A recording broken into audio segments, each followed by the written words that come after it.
Dear student, मेरा नाम है रवि और मैं आपको आज बताऊंगा एक्सपेंडिचर के बारे में। ये कितने टाइप के होते हैं और क्या होते हैं और कौन कौन से होते हैं। तो करते हैं स्टार्ट बिना टाइम वेस्ट किए। ओके, तो इस एक्सपेंडिचर जो होते हैं आपके, जो एक्सपेंडिचर्स एक्सपेंडिचर आपके तीन टाइप के होते हैं। Capital nature, sorry capital expenditure,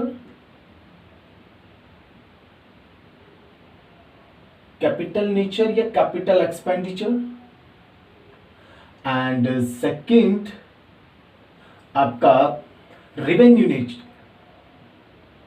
revenue nature expenditure या revenue expenditure, revenue expenditures. And तीसरे होते हैं आपके डेफर्ड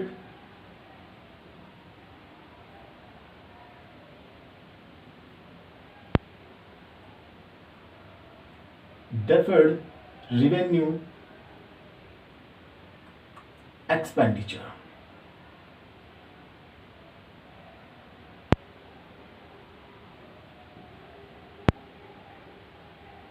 deferred revenue expenditure। आपके जो एक्सपेंडिचर होते हैं वो तीन टाइप के होते हैं: capital expenditure, revenue expenditure and deferred revenue expenditure. अब स्टेप टू स्टेप एक एक एक्सपेंडिचर के बारे में हम बात करते हैं। सबसे पहले हम बात करते हैं कैपिटल नेचर के एक्सपेंडिचर। कैपिटल नेचर के एक्सपेंडिचर कौन से होते हैं? कैपिटल नेचर के एक्सपेंडिचर वो होते हैं जो एक्सपेंडिचर हम करते हैं और उनका बेनिफिट हमें लॉन्ग समय के लिए मिलता है, यानी कि एक साल से ज्यादा के लिए मिलता है। और बेसिकली ये जो कैपिटल नेचर के एक्सपेंडिचर होते हैं ये होते हैं फिक्स एसेट से रिलेटेड। आपके जब भी आप फिक्स एसेट्स परचेज करते हो, फिक्स एसेट परचेज करते हो, वो आपका कैपिटल एक्सपेंडिचर कहलाता है। तो कैपिटल एक्सपेंडिचर क्या होता है आपका? परचेज ऑफ फिक्स्ड एसेट्स, ये आपका कैपिटल नेचर का एक्सपेंडिचर है। या any amount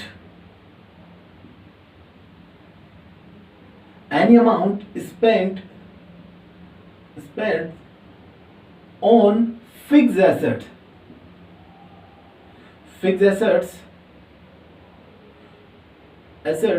which increases the efficiency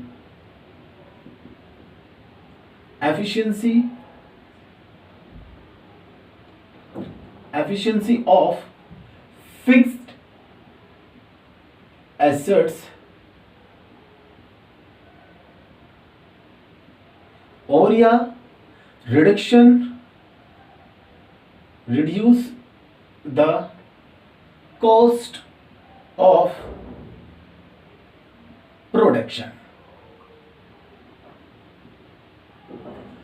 यानी कि कैपिटल नेचर के जो एक्सपेंडिचर होते हैं आपके, वो बेसिकली आपके कैपिटल नेचर के एक्सपेंडिचर जो फिक्स एसेट आप परचेज करते हो वो आपके कैपिटल नेचर के एक्सपेंडिचर होते हैं जो लॉन्ग समय के लिए बेनिफिट मिलता है जिनसे। और कोई भी एक्सपेंडिचर जो हम अपनी एसेट्स पे कर रहे हैं, जो भी हमारे फिक्स एसेट पे एक्सपेंडिचर कर रहे हैं, जिसकी वजह से हमारी जो एसेट्स है उसकी एफिशिएंसी बढ़ जाती है या प्रोडक्शन कॉस्ट बढ़ जाती है। अब एफिशिएंसी कैसे बढ़ जाती है कि कोई भी मशीनरी है उसमें कुछ भी हम एडिशन पार्ट लगा देते हैं, जिसकी वजह से वो मशीनरी क्या करती है, ज्यादा प्रोडक्शन करने लगती है, पहले से ज्यादा प्रोडक्शन करने लगती है, या प्रोडक्शन की कॉस्ट कम हो जाती है। यानी कि वो जो प्रोडक्शन की कॉस्ट कम कर देती है। किस तरह से? यानी कि कोई रॉ मटेरियल पहले ज्यादा कंज्यूम करती थी वो कुछ प्रोडक्ट बनाने में, अब कम रॉ मटेरियल कंज्यूम करती है इतना ही प्रोडक्ट बनाने में। तो आपका कैपिटल नेचर के एक्सपेंडिचर की दो आपके ये हैं, आपका परचेज ऑफ फिक्स एसेट या कोई एनी अमाउंट आप स्पेंड करो on fix asset which increases the efficiency या और ये reduction the cost of production. अब ये कौन कौन सी होती है फिक्स एसेट्स? तो आपको पता ही है, मैंने आप कौन कौन सी होती है, जैसे कि plant and machinery,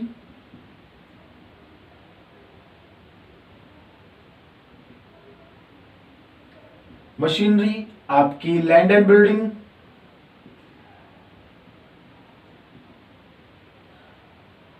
furniture and fixture etcetera, और भी आपकी जो भी फिक्स एसेट्स होती है। ये था हमारा कैपिटल एक्सपेंडिचर। अब बात करते हैं हम किसकी, रिवेन्यू एक्सपेंडिचर की। रिवेन्यू एक्सपेंडिचर कौन सी होती है? रिवेन्यू एक्सपेंडिचर हम करते हैं किसके लिए? अपने रिवेन्यू को इंक्रीज करने के लिए।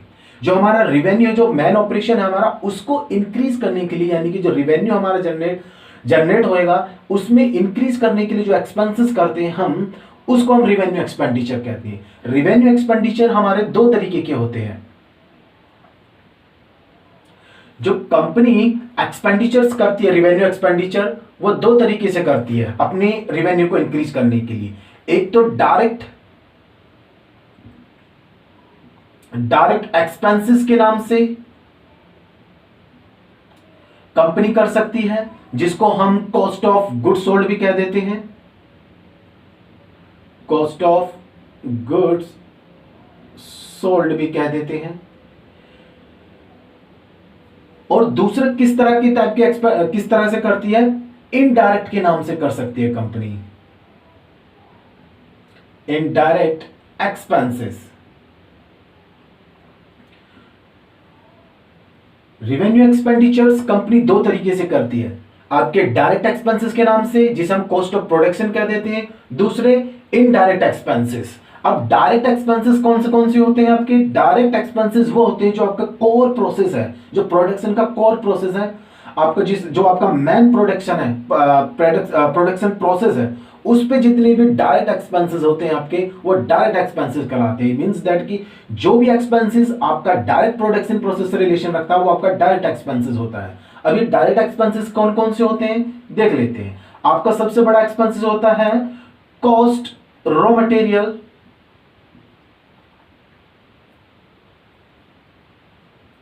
रॉ मटेरियल कॉस्ट, जो प्रोडक्शन करने के लिए हम रॉ मटेरियल का यूज करते हैं, उसकी कॉस्ट। आपकी वेजेस, आपका पावर, फ्यूल प्रोडक्शन प्रोसेस में यूज होते हैं, एंड आपका वाटर एंड आपकी गैस, ये सब आपके प्रोडक्शन प्रोसेस में यूज होते हैं, डायरेक्ट आपके रिलेशन रखते हैं उससे। आपकी ऑक्ट्री क्या होती है आपकी? जब आप दूसरे स्टेट से गुड्स परचेज करके लाते हो, जो रास्ते में आप टोल टैक्स वगैरह देते हो, वो होता है ये। एंड आपका raw material cost and wages and power and fuel and carriage inward, या इसे कभी कभी कह देता है कैरिज ऑन परचेज, या कभी कभी कैरिज ही लिख देता है। एंड दूसरा आपका फ्राइट इनवर्ड, या इसको भी वो ऑन परचेज लिख सकता है, तो भी आपका डायरेक्ट ही होएगा। अगर देखो इनमें बहुत कंफ्यूजन हो जाता है, क्योंकि कैरिज और फ्राइट आउटवर्ड भी होते हैं एक, तो आप अगर देखो इनवर्ड लिख दे, आउटवर्ड लिख दे, इनवर्ड लिख दिया तो हम डायरेक्ट एक्सपेंसेस है हमारा, लेकिन सिर्फ उन्हें कैरिज या फ्राइट ही लिख दिया तो फिर क्या होगा? कैरिज लिखे या फ्राइट, सिंपली फ्राइट भी लिखे, यानी कि कैरिज सिंपल लिख दे तो भी आपका डायरेक्ट एक्सपेंसेस होएगा। और अगर फ्राइट को भी सिंपल फ्राइट ही लिख दे तो भी आपका डायरेक्ट एक्सपेंसेस होएगा। और अगर वो इनवर्ड भी लिख दे कि कैरिज इनवर्ड या कैरिज ऑन परचेज, ये फिर भी आपका डायरेक्ट एक्सपेंसेस ही होएगा। ये थे आपके डायरेक्ट एक्सपेंसेस। और अब हम बात करते हैं इनडायरेक्ट एक्सपेंसेस की। और भी आपके एक्सपेंसेस, डायरेक्ट एक्सपेंसेस यही होते हैं, ज्यादा एक्सपेंसेस नहीं होते हैं डायरेक्ट। तो अब बात करते हैं हम इनडायरेक्ट एक्सपेंसेस की। इनडायरेक्ट एक्सपेंसेस जो होते हैं आपके, मींस इनडायरेक्ट एक्सपेंसेस वो होते हैं जो डायरेक्ट रिलेशन रखते हैं, इनडायरेक्ट लगते हैं। मतलब जो हमारा प्रोडक्शन प्रोसेस चल रहा है उसको स्मूथली हैंडल करने के लिए, रन करने के लिए जो हम अदर एडमिनिस्ट्रेशन बैठाते हैं, रखते हैं, उस पे जो खर्चा होता है वो सब आपके इनडायरेक्ट एक्सपेंसेस होते हैं। कौन से होते हैं? जैसे कि आपकी सैलरीज, आपकी रेंट बोल दे या ऑफिस रेंट बोल दे, इनडायरेक्ट ही कहलाएगा आपका। और इसमें अगर देखो डायरेक्ट एक्सपेंसेस में भी आपका रेंट एक्सपेंसेस हो सकता है। कैसे? अगर आपने फैक्ट्री किस पे ले रखी है? रेंट पे ले रखी है। अगर फैक्ट्री आपने रेंट पे ले रखी है तो जो फैक्ट्री रेंट होएगा वो आपका डायरेक्ट एक्सपेंसेस होएगा। इधर आ जाते हैं और आपका इधर एडवर्टीजमेंट एक्सपेंसेस।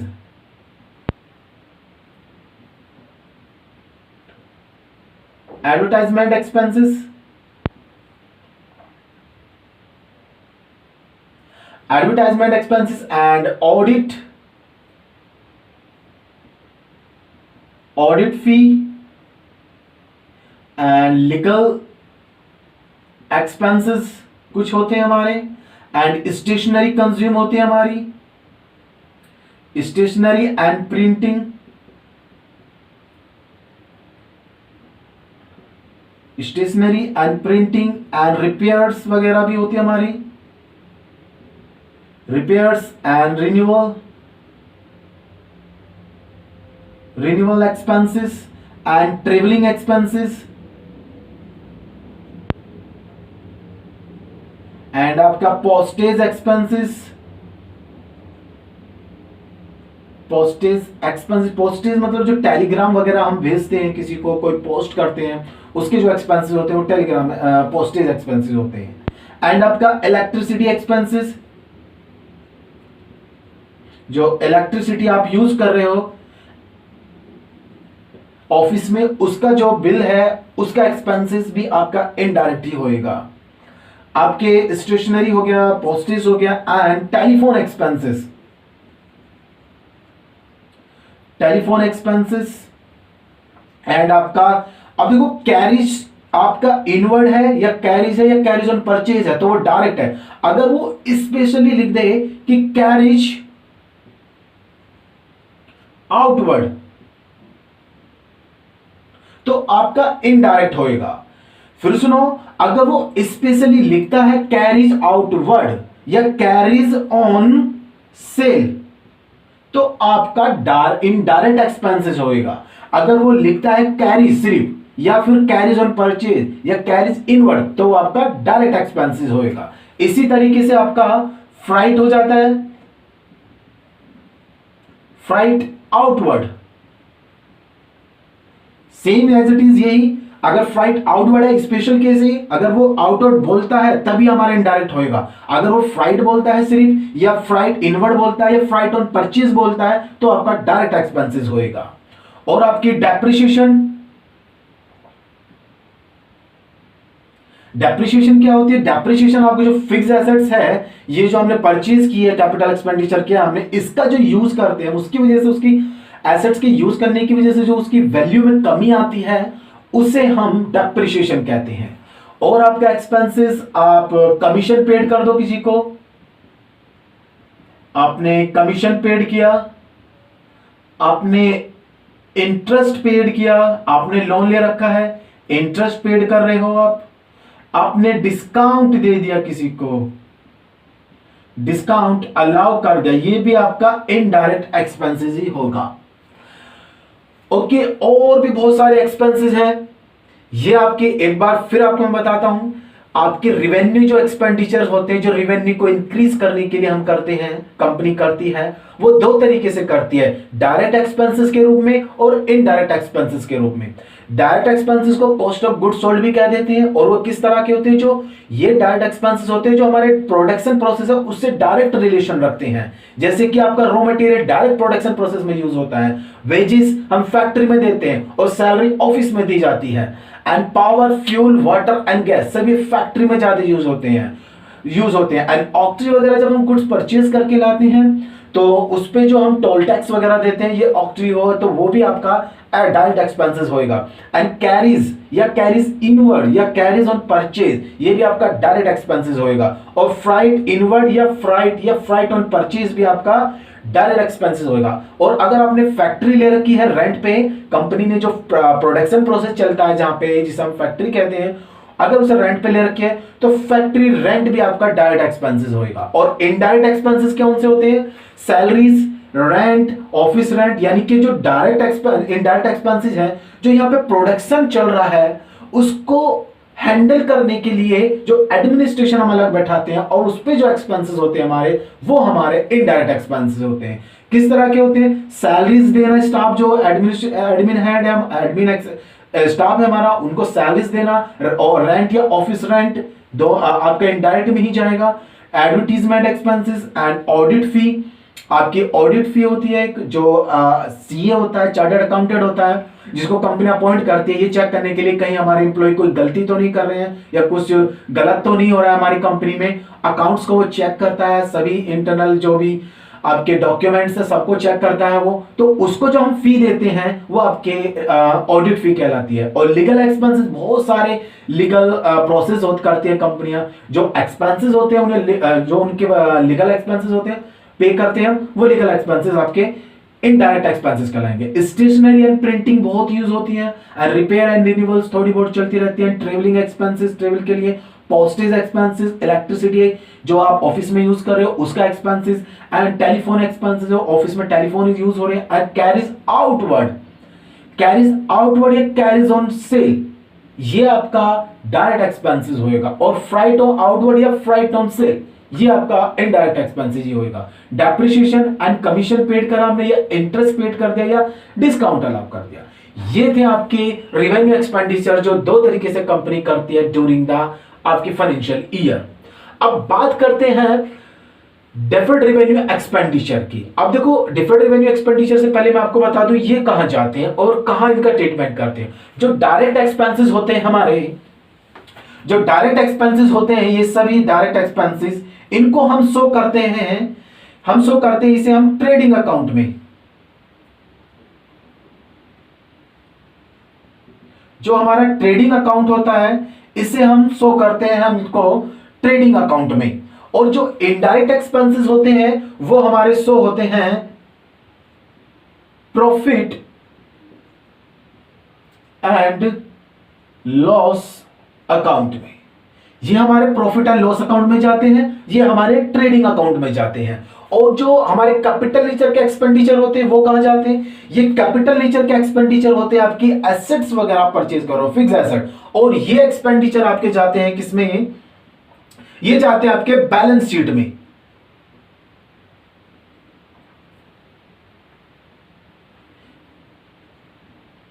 ये एक्सपेंडिचर जाते हैं आपके बैलेंस शीट में। ओके, दोबारा एक बार फिर रिपीट करता हूं मैं। डायरेक्ट एक्सपेंसेस आपके ट्रेडिंग अकाउंट में जाते हैं और वो जाते हैं debit side. And indirect expenses आपके जाते हैं प्रॉफिट एंड लॉस अकाउंट में, और ये भी आपके जाते हैं प्रॉफिट एंड लॉस अकाउंट की डेबिट साइड। और जो आपके कैपिटल नेचर के एक्सपेंडिचर यानी कि फिक्स एसेट वगैरह परचेज कर रहे हो वो कहां शो करते हैं? उसको शो करते हैं हम बैलेंस शीट में, आपकी एसेट साइड। बैलेंस शीट में जो एसेट साइड होती है उधर हम इसको लिखते हैं। अब बात करते हैं हम deferred revenue expenditure. Deferred revenue expenditure के लिए मैं एक सेपरेट वीडियो बनाऊंगा पूरे डिटेल में बताने के लिए, क्योंकि ये बड़ा कॉम्प्लेक्स होता है, बड़ा कंफ्यूजन वाला होता है, जल्दी से समझ में नहीं आता। लेकिन मैं आपको थोड़ा सा व्यू बता दूं, ये भी एक रेवेन्यू तरीके का एक्सपेंडिचर जो कंपनी करती है कि बेनिफिट के लिए। ये वो एक्सपेंडिचर होते हैं, हालांकि किए जाते हैं रेवेन्यू इंक्रीज करने के लिए, लेकिन ये एक्सपेंडिचर ऐसे होते हैं कि जिनका बेनिफिट, हम एक्सपेंडिचर तो एक बार कर दिया हमने, लेकिन उस एक्सपेंडिचर का बेनिफिट हमें 1, 2, 3 साल यानी उससे ज्यादा साल भी मिल जाता है। इसका बेस्ट एग्जांपल होता है आपका एडवर्टीजमेंट एक्सपेंडिचर। अगर आपने एडवर्टीजमेंट एक्सपेंडिचर करती है कंपनी, तो वो उसका सपोज करो एक कंपनी एडवर्टीजमेंट कराती है 2 साल, तो जो एक्सपेंडिचर उन्हें कराया वो 2 साल उसका बेनिफिट मिलेगा, तो वो एक्सपेंडिचर क्या हो जाएगा? डेफर्ड। डेफर्ड का मतलब होता है बांट देना। तो इसके लिए मैं एक सेपरेट वीडियो बनाऊंगा डेफर्ड रेवेन्यू एक्सपेंडिचर के लिए, और उसमें आपको डिटेल तरीके से समझाऊंगा। एक बार आपको इसको देख लो, दोबारा एक बार। आपके एक्सपेंडिचर होते हैं 3 टाइप के: capital expenditure, revenue expenditure and deferred revenue expenditure. Capital expenditure होते हैं आपके जो एसेट्स परचेज करते हैं हम, वो डेफर्ड रेवेन्यू एक्सपेंडिचर होते हैं। और रेवेन्यू एक्सपेंडिचर कंपनी दो तरीके से करती है, एक डायरेक्ट एक्सपेंसेस के रूप में, एक आपका इनडायरेक्ट एक्सपेंसेस के रूप में। जो डायरेक्ट एक्सपेंसेस होते हैं वो डायरेक्ट आपके प्रोडक्शन प्रोसेस से डायरेक्ट रिलेशन रखते हैं, जो इनडायरेक्ट होते हैं वो इनडायरेक्ट रिलेशन रखते हैं, यानी कि जो प्रोसेस चल रहा है, प्रोडक्शन प्रोसेस सारा, उसको संभालने के लिए जो एडमिनिस्ट्रेशन है हमारा, उस पर जो खर्चा होता है वो इनडायरेक्ट एक्सपेंसेस कहलाता है हमारा। और डायरेक्ट एक्सपेंसेस आपके ट्रेडिंग अकाउंट की डेबिट साइड जाते हैं, एंड इनडायरेक्ट एक्सपेंसेस आपके प्रॉफिट एंड लॉस अकाउंट की डेबिट साइड ही जाते हैं ये भी। और डेफर्ड रेवेन्यू एक्सपेंडिचर के लिए मैं एक सेपरेट वीडियो बनाऊंगा, उसमें आपको डिटेल से बताऊंगा। ओके, मिलते हैं अगली वीडियो में। Thank you.